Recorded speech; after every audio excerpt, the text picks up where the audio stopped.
വീണവാദ്യ സ്തുതിഗീതങ്ങളോടുകൂടി ആനയടി തമ്പുരാൻ എഴുന്നള്ളുകയാണ്. അതെ,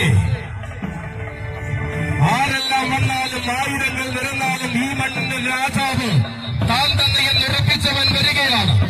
ആനപ്രിയനായ ആനയടി തമ്പുരാന് ആരോമൽ പുത്രനായി പിറന്നവൻ ഇതാ ആനയടി തമ്പുരാന് ശിരസിൽ പീഠമൊരുക്കി വന്നെത്തിച്ചേരുകയാണവൻ.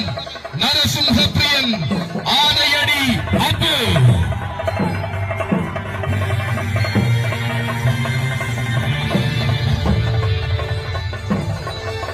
ഉദ്ദിഷ്ടകാര്യ സാധ്യത്തിനായി ആനയടി തമ്പുരാന് ആന വഴിപാട്